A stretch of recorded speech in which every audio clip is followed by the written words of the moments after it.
Just get that from my face. If you'd put the camera down because you're going to be searched, okay, for this moment. Welcome to Blue Patrol.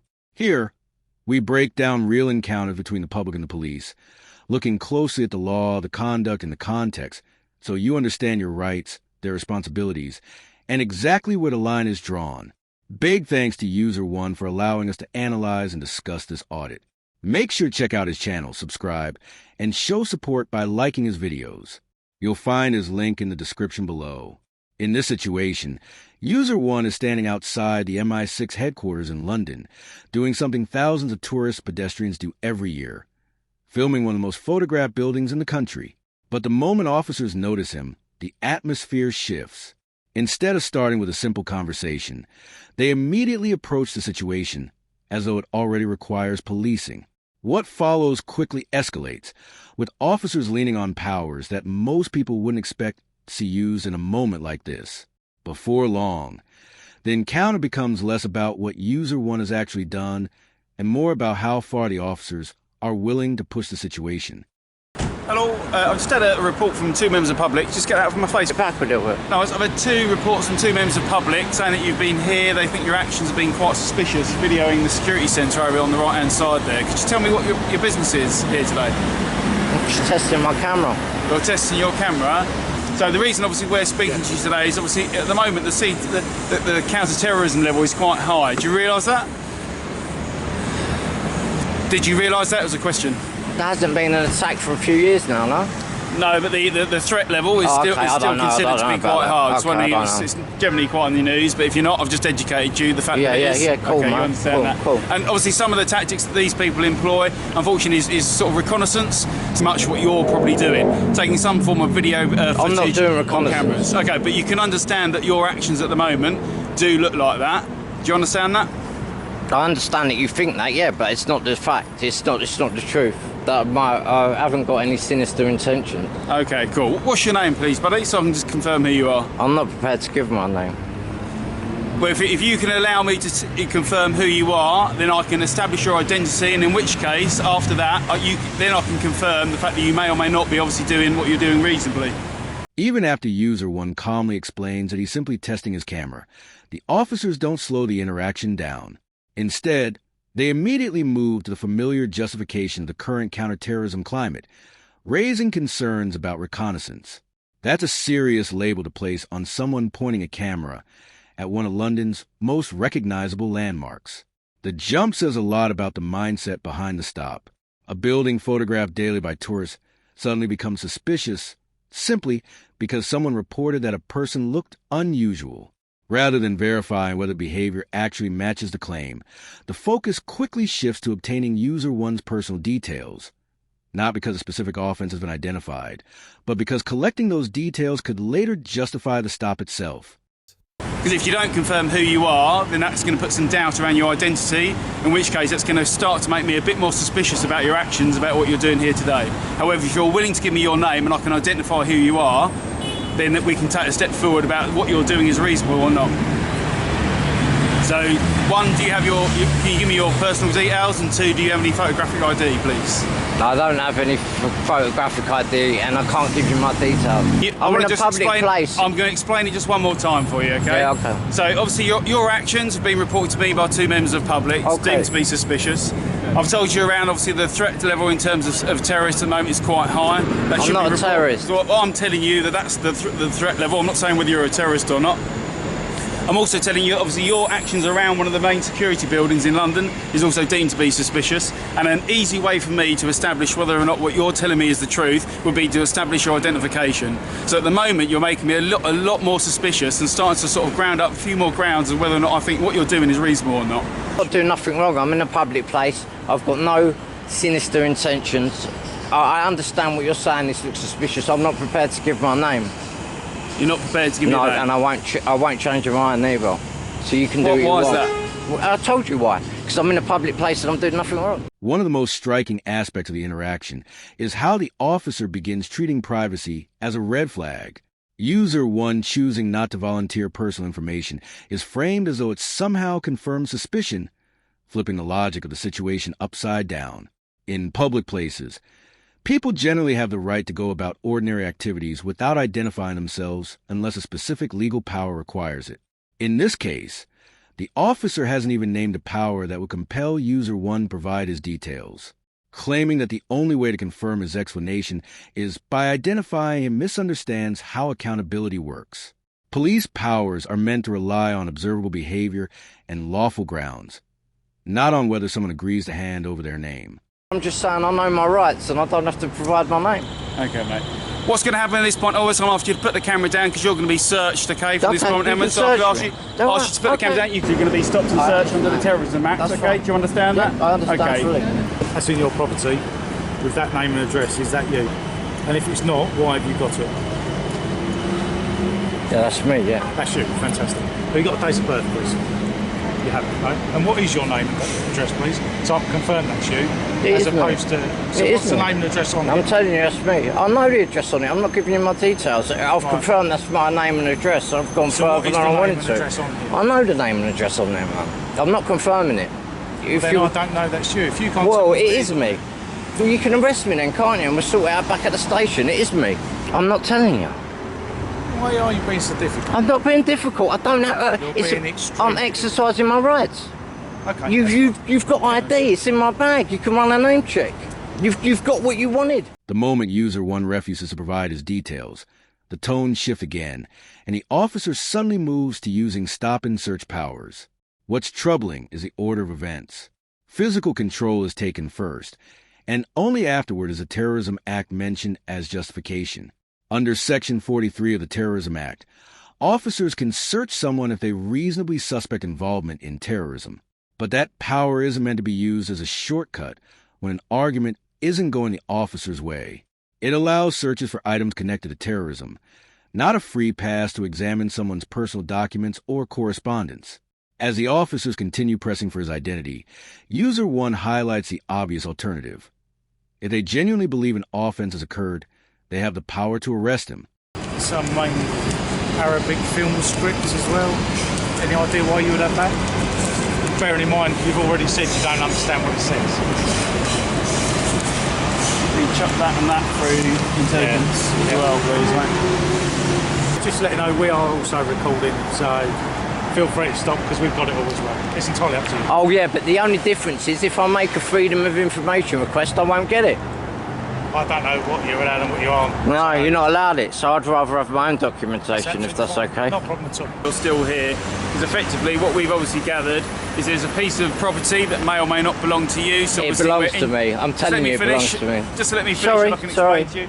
So we're investigating obviously a matter of whether or not that's a case of handling stolen goods or not. Yeah. The other matter is obviously some of the scripture I've seen in there and still your actions I feel to be suspicious. So obviously going to be investigation around these sort of the terrorist sort of activities, okay, that you may or may not be involved in. That's why you're still being detained. A reasonable normal... I didn't even want to commit a reasonable normal person. A reasonable normal person would be able to provide me their name and address and be able to tell me what's on that sheet of paper. Well, I'll do it back at the station, won't it? Okay. At one point, a sheet of paper with Arabic writing suddenly becomes a focus of concern, with officers suggesting it may need to be checked through systems, as though the language itself signals a threat. That moment reveals how far the stop has drifted from its original purpose. When that line of suspicion leads nowhere, attention shifts to a letter user 1 is carrying. Within seconds, the suggestion appears that it might not belong to him, which somehow turns into speculation about stolen property. None of these ideas are backed by evidence. They're built entirely on the fact that user 1 refuses to confirm his identity. Even describing him as abnormal or unreasonable for protecting his privacy ignores a basic point. Declining to volunteer personal information is not an offense. We can do a check and then we ask you questions to confirm that they are identical. Yeah, so if you can confirm that and it matches up, then that's a very quick way to identify you. But if you're not willing to cooperate with that, if you're not willing to tell me a little bit about yourself, then I can't confirm that the person we've got on the computer is you. So again, you've got that now third opportunity, another way that you could confirm who you are, your identity, in which case would avoid a lot more impact on you. You're itching to arrest me. You might as well just get on with it. I'm not, to be honest. You might as well just get on with it. I'm not confirming anything. I'm not confirming or denying anything. How's it go? The two reasons that you're still here The two reasons why we've completed the search and that you're still being detained here, there's two matters that we are investigating. Yeah. One, if I'm a terrorist. The first is it's potentially the handling stolen goods.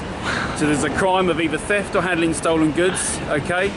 You could confirm that whether that property is yours or not simply by providing your details, which is a very simple and reasonable thing to do. And the other matter is obviously we're still looking into the terrorism activities, because obviously the scripture you've got, the actions you've displayed. What scripture? It's not scripture. Even after the search produces nothing, user 1 is still kept at the scene, which immediately raises a question of what grounds remain to justify holding him rather than letting him go. The explanation begins shifting again. Now there's talk of possible theft connected to the letter, despite no evidence linking it to any crime. At the same time, the officers return to the Arabic writing on the paper, trying once more to connect it to terrorism concerns. That's deeply problematic, because the mere presence of Arabic language or religious text cannot reasonably be used as grounds for terrorism suspicion. Treating a language or a piece of writing as proof of extremist activity isn't policing based on facts. It's speculation. If we can sort those two inquiries out, then you don't get arrested. If we can establish it's not stolen goods, you go on your way. If we can establish what's on there is all innocent, then you still go on your way, don't you? For the record. But that is all down to you providing your details and being cooperative. Okay. All the while you're not being cooperative makes it more suspicious and it'll take longer. Okay. Well, the only thing I can prove is I'm not handling stolen goods. Who cares about that if you've pulled someone up with terrorism? Who cares about the handling stolen goods? I could start looking into who you are, confirm who you are, in which case it could help actually. Really? Yeah. So you can confirm I'm not handling stolen goods, but I might be a terrorist. Yeah, right. There's some marked scars on you that, if you want to show me your right arm, that'd be great. I'll take your jacket off if you wouldn't mind. Okay, You want me to you don't need to do that. That might confirm it was you. I need to see your whole arm. Just swap around that way. There we go. And also the back of your head. Back of my head? Yeah. By this stage, the encounter begins to look more like a pressure tactic. The message becomes simple: provide your details and you can leave. Refuse and arrest may follow. But that isn't how the process is supposed to work. An arrest must be justified by an actual offense and necessity, not used as leverage to force someone into identifying themselves. When officers then demand that user 1 remove clothing to show scars on the back of his head, the situation drifts even further from the purpose of the stop. A search power allows officers to look for items connected to an offense, not to inspect someone's body out of curiosity. There's no clear connection between scars and the suspicions they've raised, making the request appear arbitrary rather than investigative. 2 members of the public phone you. And your point is what? You can consider this a security audit. Right. And you failed big time. All here. So is that your intention? Is it to highlight lapses in security? Not necessarily, but I think I just have. You're displaying isn't normal behaviour in my mind. I've been doing policing probably for the last, excess of 20 years. So I'm fairly experienced. You sound like a nice guy. Sort of behave and react. Yeah. And this just doesn't seem quite normal. Want to waste your time as much as we don't want to waste our own time. That's why we can't understand why. Well, we're waiting on CCTV now, aren't we? The stolen goods aspect of this, which now we know didn't exist, but at the time, because of you not being very cooperative, it made it very suspicious. How do you feel the need to carry on filming? I'm documenting this encounter. No, you just keep... At this point, it becomes clear that the entire encounter is being driven by the initial phone calls rather than anything the officers themselves have observed. A report from the public can justify checking on a situation, but it doesn't automatically create grounds to detain someone or treat them as a suspect.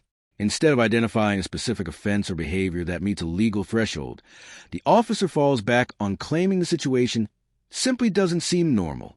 That's a problem, because police powers aren't supposed to rely on personal impressions.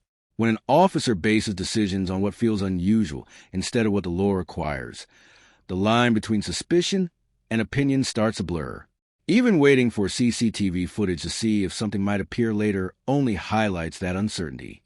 Two members of public approach us, which is why you initially stopped today. Do you understand that bit? We understand. Okay, so the second bit is where you're filming, obviously the entrance, as like my colleague pointed out, a number of members of the public come in. Should complaints come in, and they haven't as yet, I'll be quite clear in that, no one's made a complaint as yet, but should a complaint come in around the fact that they feel either intimidated by that, or they find that your behaviour is either threatening, alarming, or is going to upset them in some way, then there could be some other offences that could be considered. So you could be liable to offences under the Public Order Act, or effectively breaching the Queen's Peace, both of which are arrestable, and you could end up at a police station. So just something to consider. Because under the Terrorism Act, I've never been stopped under the Terrorism Act. Footage under the Terrorism Act. I'll never. You need to film this. You need to review the footage on there, mate. Yeah, because we need to be happy about what you're filming. Okay, and unfortunately, we will be viewing it now. You want to do that now? Yes, All right. According to User One's account, the final step in the encounter is the seizure of his camera. That's significant because taking someone's recording equipment normally requires clear legal grounds. Cameras can be seized if they're believed to contain evidence of a specific offense, but throughout the interaction, the officers struggled to identify one. Their reasoning repeatedly shifted from terrorism concerns to possible theft to public order and even breach of the peace. What stands out most is how quickly the focus moved away from observable behavior and toward assumptions. A call from the public sparked suspicion, but instead of confirming whether anything unlawful had occurred, the stop kept expanding into new possibilities each time the previous theory failed. Ordinary objects, a camera, a letter, even a language on a page, were repeatedly treated as though they carried hidden meaning. By the end, the situation leaves an uncomfortable impression. A person filming in public experiences a full escalation, not because new evidence emerges, but because officers continue widening the net in hopes of finding something to justify the stop. When an encounter unfolds like that, it stops looking like careful policing and begins to resemble authorities stretched far beyond what the situation required. I couldn't find any follow-up about what happened after the footage was reviewed, and there's no information about whether User One filed a claim. If you found this breakdown useful, make sure to like the video, share it, and subscribe to support the channel and keep accountability in the spotlight. I'm the Audit Assessor. This was episode 22. See you next time.